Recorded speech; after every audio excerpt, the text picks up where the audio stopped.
मैं आप लोगों के समक्ष अपने कोचिंग संस्था आर्ट्स वाला के तरफ से आज सेमिनार में कोई 10 प्रश्नों का उत्तर देने जा रही हूँ।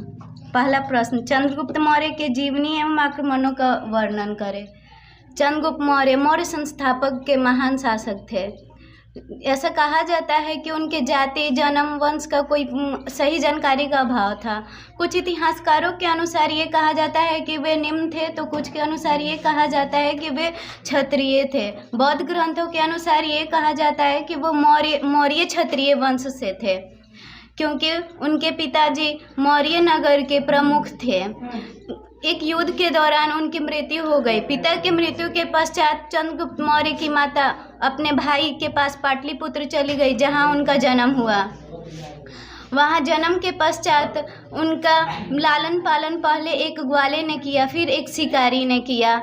उसके चंद्रगुप्त मौर्य बचपन में एक राजकिलम नामक खेल में व्यस्त थे। उस खेल के दौरान कौटिल्य की नज़र प्रतिभावान गुणों चंद्रगुप्त के प्रतिभावान गुणों पर पड़ी। उन प्रतिभावान गुणों को देखकर कौटिल्य काफ़ी प्रभावित हुए। उसके पश्चात शिकारी को 1000 चांदी के सिक्के देकर खरीद लिया। उसके पश्चात वे तक्षशिला लेकर आए। तक्षशिला लाने के पश्चात चाणक्य ने चंद्रगुप्त मौर्य को वो उन सभी कलाओं और शिक्षाओं में निपुण कराया। उसके पश्चात चाणक्य ने अपने प्रतिशोध और भारतीयों को यूनानियों से छुड़ाने का बीड़ा दिया।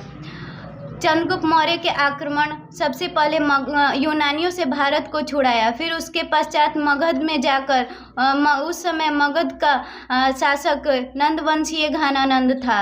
ऐसा कहा जाता है कि नंदवंशीय घनानंद एक निर्दयी और घमंडी शासक था। वह विद्वानों का सम्मान नहीं करता था, इसीलिए वो चाणक्य को अपने दरबार से धक्के मार के निकाल दिया। चाणक्य जब युद्ध का वार्ता करने आया कि कैसे राज्य की सीमा को सुरक्षित किया जाए, तो उसे धक्के मार के बाहर निकाल दिया गया। महावीर के जीवनी का वर्णन कीजिए। वर्धमान महावीर का जन्म कुंडग्राम में हुआ था। उनके पिता का नाम सिद्धार्थ था और उनकी माता का नाम त्रिशला था। उनके लालन पालन बड़े ही ऐशो आराम में हुआ। महावीर का विवाह 16 वर्ष की आयु में यशोदा नामक कन्या से कर दी गई, जिनसे एक प्रियदर्शना पुत्री की प्राप्ति हुई।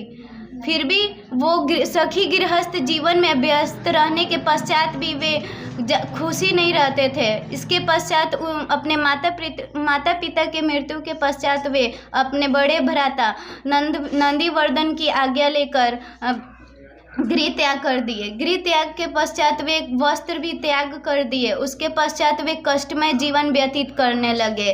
वे दर दर भटक कर ज्ञान की खोज करने लगे। तभी एक जुम्बिक नगर के समीप ऋजुपालिका नदी के तट पर एक सौल वृक्ष के नीचे उन्होंने ज्ञान की प्राप्ति की, जिससे के कारण उन्हें केवलिन भी पुकारा जाता है। उन्होंने अपने इंद्रियों पर विजय प्राप्त किया। अपने इंद्रियों पर विजय प्राप्त करने के कारण उन्हें जीन भी कहा जाता है। सम्राट अशोक के जीवनी एवं कलिंग विजय के बारे में।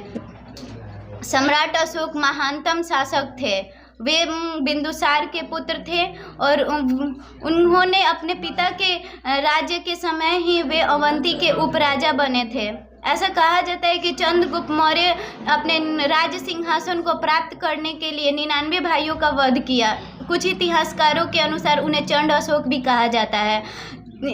कलिंग युद्ध के समय ऐसा कहा जाता है कि वे अपने 8 वर्ष के राज सिंहासन के पश्चात वे कलिंग पर आक्रमण किए। उस कलिंग पर आक्रमण के दौरान उन्होंने काफ़ी खून की नदियाँ बहाई और बहुत से लोगों का प्राण भी ले लिया। फिर उन्होंने बुद्ध के संरक्षण में गए। बुद्ध के संरक्षण में जाने के पश्चात उन्होंने ऐसा अनुभव किया कि किसी एक राज्य को प्राप्त करने के लिए या कोई भूमि को प्राप्त करने के लिए किसी की खून की नदियाँ बहाना जायज़ नहीं है। उसके उपरांत उन्होंने अहिंसा का मार्ग अपनाया और अपनी तलवार को सदा के लिए म्यान में रख दिया। चाणक्य का प्रतिशोध। जब यूनानियों ने मिलकर भारतीयों पर घोर आक्रमण किया। उस दौरान चाणक्य ने नंदवंशीय घनानंद के पास आकर ये कहा कि वे अपने राज्य की सीमा को सुरक्षित करने के लिए कोई उपाय सुझाए। घमंडी शासक ने चाणक्य का बात ना मानते हुए उन्हें धक्के मार के वहां से निकाल दिए। राज्य में ही उपस्थित चाणक्य ने ये प्रण लिया कि वे जब तक इनको नीचा ना दिखा दे और इस गद्दी पे से ना हटा दे, वे जब तक दम ना लेंगे। फिर उसके पश्चात उन्होंने चंद्रगुप्त मौर्य को खोज निकाला और अपना शागिर्द बनाया और अंततः घनानंद को पद से हटाया। विक्रमादित्य की जीवनी एवं उपलब्धियों का वर्णन करें। विक्रमादित्य के पिता का नाम समुद्रगुप्त था और उनकी माता का नाम दत्त देवी था। विक्रमादित्य की पुत्री का नाम प्रभावती था और उन्होंने अपनी पुत्री का विवाह वाग्दत्त नरेश रुद्रसेन द्वितीय से किया था। ऐसा कहा जाता है कि विक्रमादित्य अपने शकों पर विजय प्राप्त किए थे, जिनके कारण उन्हें विक्रमादित्य की उपाधि प्राप्त हुई थी। सिंधु घाटी सभ्यता का नामकरण। सिंधु घाटी सभ्यता एक कांस्ययुगीन सभ्यता थी, जो एक अज्ञात सभ्यता थी, जिसका खोज का श्रेय दयाराम साहनी को दिया जाता है। सन 1921 ईस्वी में पुरातत्वविद के महानिर्देशन सर जॉन मार्शल के नेतृत्व में दयाराम साहनी ने इस सभ्यता की खोज की। हड़प्पा सभ्यता इस सभ्यता का मुख्य केंद्र था, जिसके कारण इसका नामकरण हड़प्पा सभ्यता भी हुआ। परंतु ये सिंधु घाटी के तट पर था, जिसके कारण इसको सिंधु घाटी सभ्यता भी कहा जाता है। सिंधु घाटी सभ्यता का पतन। कुछ इतिहासकारों के अनुसार सिंधु घाटी सभ्यता के पतन पर अलग अलग मत दिए गए हैं। कुछ के अनुसार अग्निकांड, कुछ के अनुसार बाढ़, कुछ के अनुसार आर्यों के आक्रमण का है। विभिन्न मतों के अनुसार ये कहा जाता है कि सिंधु घाटी सभ्यता एक नदी तट पर था, जिसके कारण नदी में अत्यधिक पानी आ जाने के कारण बाढ़ आ गया। बाढ़ आने के कारण इस सभ्यता का अंत हो गया। आर्यों के आक्रमण के दौरान सभी लोगों की मृत्यु हो जाने के कारण भी सभ्यता का पतन का कारण माना जाता है। महात्मा बुद्ध के जीवन का वर्णन।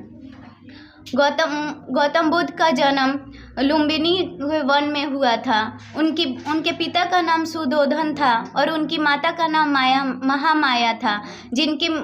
गौतम बुद्ध के जन्म के पश्चात एक सप्ताह पश्चात उनकी माता की मृत्यु हो गई। फिर उसके पश्चात उनकी मौसी महाप्रजापति गौतमी ने उनका लालन पालन का बीड़ा उठाया। महात्मा बुद्ध का लालन पालन बड़े ही ऐशो आराम में हुआ। लालन पालन के उन्होंने फिर भी वे गहरी चिंता में डूबे रहते थे। वे जीवन मरण, सुख दुख इत्यादि के बारे में हर समय गंभीर सोच में डूबे रहते थे। ये सब देखकर उनके पिता काफ़ी चिंतित रहते थे। फिर उन्होंने उनकी शादी एक यशोधरा नामक कन्या से करा दी, जिनसे उन्हें एक राहुल नामक पुत्र की प्राप्ति हुई। फिर भी अपने इन सभी गृहस्थ जीवन में उन्हें कोई दिलचस्पी न रहने के कारण वे एक दिन भ्रमण पे निकले, जहाँ उन्होंने एक बूढ़े व्यक्ति को देखा, फिर एक मृत व्यक्ति को देखा, फिर एक दुख में डूबे हुए व्यक्ति को देखा, फिर एक प्रश्नचित सन्यासी को देखा। उनको ऐसा लगा कि ये जीवन दुख के कारण है, दुख का निवारण है, दुख के कारण ही ये सब जीवन का है। क्योंकि दुख का कारण ये है कि हम लोग अशिक्षा में जीते हैं, हम लोग सब कुछ का लालच रखते हैं। सिंधु घाटी सभ्यता का विस्तार। सिंधु घाटी सभ्यता का विस्तार उत्तर में सिंधु घाटी सभ्यता के खोज के समय कुछ अवशेष पाकिस्तान से तो कुछ अवशेष भारत से भी मिले, जिसके अनुसार ये कहा जाता है कि उत्तर में कश्मीर से लेकर दक्षिण में नर्मदा घाटी तक तथा पूर्व में बलूचिस्तान से लेकर पश्चिम में बलूचिस्तान से लेकर पूर्व में आलमगीर तक फैला हुआ है। सिंधु घाटी सभ्यता त्रिभुजाकार का है। ये 13 लाख वर्ग किलोमीटर तक फैला हुआ है। उत्तर से दक्षिण तक की इसकी लंबाई 1400 वर्ग किलोमीटर है और पूरब से पश्चिम तक की इसकी लंबाई 1600 वर्ग किलोमीटर है। अकबर का जीवन। मुगल वंश के महान संस्थापक अकबर। अकबर का जन्म 15 अक्टूबर 1542 ईस्वी को अमरकोट के राजा वीरसाल के भवन में हुआ था। उनके पिता का नाम हुमायूं था और उनके माता का नाम हामिदा बानो बेगम था। अकबर एक अनपढ़ शासक था, परंतु वह 13 वर्ष की आयु में 14 फरवरी 1556 को गद्दी पर बैठा। गद्दी पर बैठने के पश्चात उन्होंने बहुत से अच्छे काम किए और अपने अच्छे कामों के कारण उन्हें राष्ट्रीय शासक भी कहा जाता है। उन्हें राष्ट्रीय शासक इसलिए कहा जाता है क्योंकि कोई शासक तभी राष्ट्रीय शासक कहा जाता है जब वो अपने जनता को सब तरह से, राज्य को सब तरह से अखंडता और एकता में बांध कर रखे।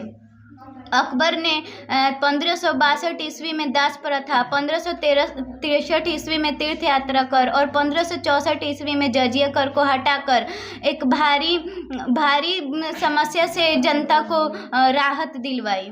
इसके पश्चात उन्होंने धार्मिक नीति को भी अपनाया, जिसे सुलह ए कुल की नीति भी कहा जाता है, जिसमें उनके शिक्षक अब्दुल लतीफ़ का महत्वपूर्ण योगदान रहा है। अकबर ने दीन ए इलाही नामक धर्म की स्थापना की, जहां उन्होंने अपने सभी धर्मों को अपने धर्म की मानने की आज्ञा दी। उन्होंने इबादत खाने की भी शुरुआत की, जहां पे बैठकर वे सभी धर्मों के बारे में वार्तालाप करते थे।